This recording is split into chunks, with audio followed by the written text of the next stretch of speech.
नमस्कार दोस्तों, आज मैं आप लोग को एसएससी सीजीएल 21 जुलाई फर्स्ट शिफ्ट का समाप्त हो चुका है। इनमें पूछे गए सही प्रश्न मिल चुके हैं जो 100% रियल और ऑथेंटिक क्वेश्चन है। जिन्हें इसका पीडीएफ चाहिए वो हमारे टेलीग्राम या व्हाट्सएप ग्रुप पे जुड़ सकते हैं या हमारे व्हाट्सएप नंबर से पीडीएफ प्रोवाइड करवा सकते हैं 82107585 पे। पहला प्रश्न पूछा गया था, करो या मरो का नारा किसने दिया? करो या मरो का नारा महात्मा गांधी ने दिए थे। महात्मा गांधी ने 8 अगस्त 1942 को बॉम्बे के ग्वालियर टैंक मैदान में एक भीड़ से हर भारतीय अपने को एक स्वतंत्र व्यक्ति होने का अनुभव करे और आग्रह किए कि भारत छोड़ो आंदोलन के लिए प्रसिद्ध करो या मरो का भाषण उत्प्रेरक था। सरदार वल्लभ भाई पटेल का प्रसिद्ध नारा मैं केवल एक सांस्कृतिक जानता हूँ जो कि कृषि है। तुम मुझे खून दो मैं तुम्हें आज़ादी दूंगा सुभाष चंद्र बोस का प्रसिद्ध नारा था। आराम हराम है जवाहरलाल नेहरू का प्रसिद्ध नारा था। एक पूछा गया था, गोदावरी की सहायक नदियाँ कौन सी है? गोदावरी की सहायक नदियाँ प्रवरा, पूर्णा, मंजरा, पेनगंगा, वर्धा, वैनगंगा, प्राणहित, ये सभी इंद्रावती, मनेर और सबरी, ये सभी गोदावरी की सहायक नदियाँ हैं। प्रमुख बाएं किनारे की सहायक नदियाँ हैं पूर्णा, प्राणिता, इंद्रावती और सबरी नदी। दाहिनी किनारे की सहायक नदियाँ परवर, मंजीरा और मेनर नदी। प्राणहिता नदी गोदावरी की सबसे बड़ी सहायक नदी है। गोदावरी भारत में पूर्व की ओर बहने वाली सबसे बड़ी नदी है। गोदावरी नदी नासिक महाराष्ट्र के त्र्यंबकेश्वर से निकलती है। गोदावरी नदी बंगाल की खाड़ी में बहने वाली बहिर्वाह नदी है। गोदावरी की कुल लंबाई 1465 किलोमीटर है। गोदावरी तेलंगाना राज्य की प्रमुख नदी है। एक पूछा गया था, आदित्य मंगल दास कौन से नृत्य से संबंधित है? आदित्य मंगल दास कथक नृत्य से संबंधित है। इन्हें नेशनल संगीत नाटक एकेडमी अवार्ड 2013 में, गुजरात संगीत नाटक एकेडमी अवार्ड 2007 में, संयुक्ता पाणिग्रही अवार्ड 2012 में, माहेरी अवार्ड 2022 में और प्रियदर्शनी अवार्ड 1998 में दिया गया। एक पूछा गया था, साइमन कमीशन जब भारत आए तो किस स्वतंत्रता सेनानी की मौत हुई? लाला लाजपत राय की मौत हुई थी। 17 नवंबर 1928 को पुलिस द्वारा किए गए लाठीचार्ज के दौरान गंभीर रूप से घायल होने के पश्चात लाला लाजपत राय की मृत्यु हो गई। और 30 अक्टूबर 1928 को जब साइमन कमीशन ने लाहौर का दौरा किया तो लाला लाजपत राय को लाहौर में विरोध के दौरान एक लाठीचार्ज में गंभीर रूप से पीटा गया। 1928 उनका निधन हो गया। और साइमन कमीशन में कुल 7 सदस्य थे और जिसमें कोई भी भारतीय नहीं था।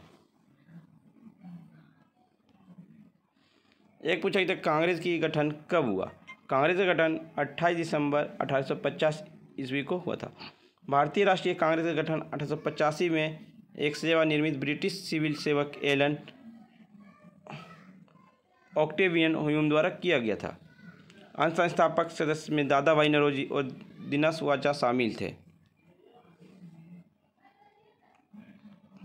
पहला सत्र 1885 में व्योम चंद्र बनर्जी की अध्यक्षता में बॉम्बे में आयोजित किया गया था। पहले सत्र में देश भर से 72 प्रतिनिधियों ने भाग लिया था जिसमें से कुल 39 लोग वकील थे। भारतीय राष्ट्रीय कांग्रेस का दूसरा सत्र कोलकाता में आयोजित किया गया था और इसकी अध्यक्षता दादा भाई नौरोजी ने की थी। बद्रुद्दीन तैयबजी मद्रास में आयोजित तीसरे सत्र के अध्यक्ष के रूप में कार्य किए और जॉर्ज यूले ने इलाहाबाद में आयोजित चौथे सत्र की अध्यक्षता की जो प्रथम कांग्रेस अधिवेशन के प्रथम विदेशी अध्यक्षता थे। एक पूछा गया, न्यूलैंड द्वारा ऑक्टेव नियम कब दिया गया? न्यूलैंड द्वारा ऑक्टेव का नियम 1866 ईस्वी में दिया गया। न्यूलैंड का अष्टक नियम केवल कैल्शियम तक ही लागू होता है। 1866 में जॉन न्यूलैंड्स द्वारा उनके अष्टक नियम के अनुसार न्यूलैंड्स टेबल तैयार की गई थी। एक पूछा गया प्रश्न, कथक डांसर एस अठावले कौन से क्रांति के जनक है? ये इसमें ऑप्शन क्या क्या था फ्रेंड्स, आपको कमेंट बॉक्स में बताना है।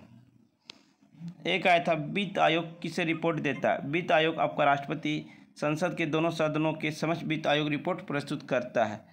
भारत में वित्त आयोग का गठन संविधान के अनुच्छेद 280 के तहत राष्ट्रपति द्वारा किया जाता है। पहला वित्त आयोग 1951 में गठित किया गया था। वित्त आयोग के पहले अध्यक्ष केसी नियोगी थे। 15वें वित्त आयोग के अध्यक्ष नंद किशोर सिंह हैं। अनुच्छेद 360 वित्तीय आपातकालीन है। भारत में अब तक कोई भी वित्तीय आपातकालीन घोषित नहीं किया गया है। फ्रेंड्स, वीडियो पसंद आ रही तो लाइक शेयर सब्सक्राइब जरूर करें। अटल पेंशन योजना में रजिस्ट्रेशन कराने की कौन सी उम्र है? 18 से 40 वर्ष। इस योजना को लाभ उठाने के लिए आपको 20 वर्ष निवेश करना होता है, या निवेश आप 18 वर्ष की आयु से लेकर 40 वर्ष की आयु तक तो कर सकते हैं, और 60 वर्ष की उम्र के बाद आपको पेंशन राशि प्रदान की जाती है। इस योजना के अंतर्गत 1000, 2000, 3000, 5000 पेंशन प्राप्त की जाती है। एक पूछा गया था मौलिक अधिकार किस भाग में? मौलिक अधिकार आपका भाग 3 में है। अनुच्छेद 12 से 35 तक निहित है। संविधान के भाग 3 में भारत के मैग्ना कार्टा के रूप में वर्णित किया गया है। इस संबंध में संविधान के निर्माता में संयुक्त अमेरिका के संविधान ऑफ राइट से प्रेरणा ली गई। मूल रूप से संविधान ने 7 मौलिक अधिकार को प्रावधान थे, जैसे समानता का अधिकार जो 14 से 18 तक है, स्वतंत्रता का अधिकार अनुच्छेद 19 से 22 है, शोषण के विरुद्ध अधिकार अनुच्छेद 23-24 है, एक पूछा कि धर्म की स्वतंत्रता का अधिकार अनुच्छेद 25-28 है, संस्कृति को शैक्षिक अधिकार अनुच्छेद 29-30 है, संपत्ति का अधिकार अनुच्छेद 31 जो 44वां संविधान संशोधन के द्वारा हटाया गया है, संवैधानिक उपचार का अधिकार अनुच्छेद 32 है। एक पूछा गया छऊ नृत्य कितने राज्यों में मनाया जाता है? छऊ नृत्य एक लोक नृत्य है जो पश्चिम बंगाल, उड़ीसा एवं झारखंड राज्य में प्रचलित है। छऊ नृत्य भारत में जनजातीय नृत्य का एक लोकप्रिय रूप है जो मार्शल आर्ट के तत्वों को अपने आंदोलन में शामिल करता है। इस नृत्य के रूप में 3 उपकार हैं: पुरुलिया नृत्य, मयूरगंज नृत्य, सरायकेला नृत्य। पुरुलिया नृत्य आपका पश्चिम बंगाल में किया जाता है।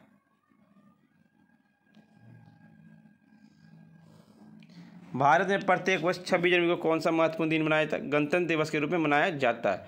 1950 में आज ही के दिन भारतीय संविधान में अस्तित्व में आया था। 26 जनवरी को इस अवसर की तारीख के रूप में चुना गया था क्योंकि वह दिन था जब 1930 में भारतीय राष्ट्रीय कांग्रेस ने अधिराज्य स्थिति के विपरीत पूर्ण स्वतंत्रता या पूर्ण स्वराज की मांग की थी। संविधान दिवस के रूप में ही जाना जाता है। हमारे देश में प्रत्येक वर्ष 26 नवंबर को संविधान दिवस मनाया जाता है। यह भारत के संविधान को अपनाने के उपलक्ष्य में मनाया जाता है। 26 नवंबर 1949 को भारत के संविधान सभा ने भारत के संविधान को अपनाया जो 2650 से लागू हुआ। संविधान बनाने में टाइम लगा था 2 वर्ष 11 महीने 18 दिन। फ्रेंड्स, वीडियो पसंद आई हो तो लाइक शेयर सब्सक्राइब जरूर करें। जिन्हें इसका PDF चाहिए वो हमारे टेलीग्राम या व्हाट्सएप ग्रुप पे जुड़ सकते हैं। डिस्क्रिप्शन लिंक दे दिया गया।